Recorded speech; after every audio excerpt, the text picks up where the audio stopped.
stuff happens. Yeah, my daughter would say a lot too.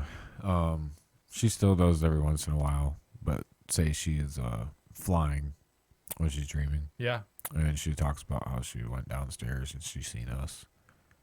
Yeah, so that's And I'm like, a lucid dream. What that is it's like like astral projection astral projection. is what Yes. we were thinking. Yeah, so I went down that rabbit hole hardcore when I was like a little bit in college. I had to write like a step by step. You know how like in school you had to write like a step by step process on how to do something Yeah, bake cookies or something, like put it into yeah, words.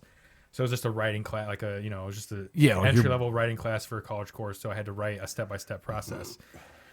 So at the time I was like looking into the astral projections. I was like, all right, well I'll write a step by step process on how to astral project and like give my professor something cool to read. But in the process, I actually like learned a little bit how to do it and actually had a couple successful things where that's what she's doing. I mean, if you can master the astral projection, the theory is you can exit your body while you're sleeping and you can be in your natural environment. right, So you can walk out the door of your front door and walk in the street, but be asleep on your couch. right. But like, I feel like there's something to the younger kids. Like I said, when I was younger, I had more control versus when I was older. So I think that when you're younger, I don't know why, but I think that the younger kids have more of an inclination towards that. Well, they don't have any preconceived notions. Yeah, so They're she's not being told, no, that's not real. yep. No, that's fake. Or they're just not. Their brain hasn't been. What's the Manipulated. word? There you go. That's Yeah. yeah, manipulated. Just Yeah. that it's not clouded in any way, so they think that they can do that. Just like you're not like ghosts and stuff like that, like don't freak them out, Yeah.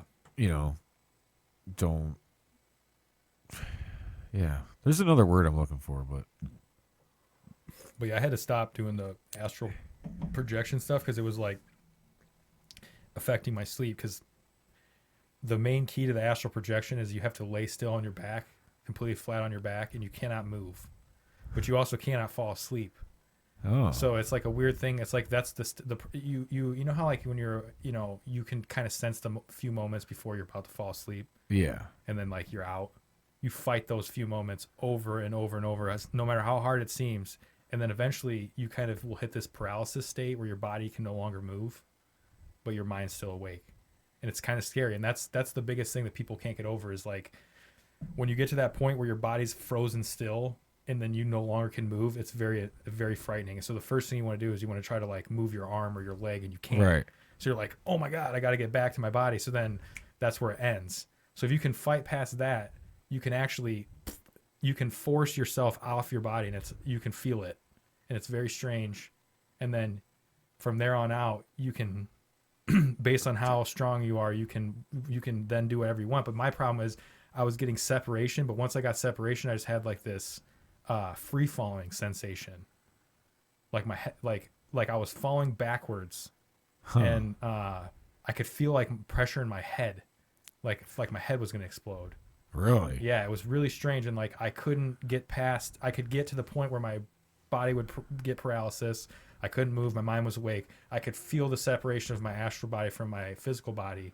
But then, as soon as that would happen, it was just a straight, just backwards downfall, and no control. And like my head was gonna explode. So once I would always get to that point, I would have to like get back to my body, and then it was just like terrifying.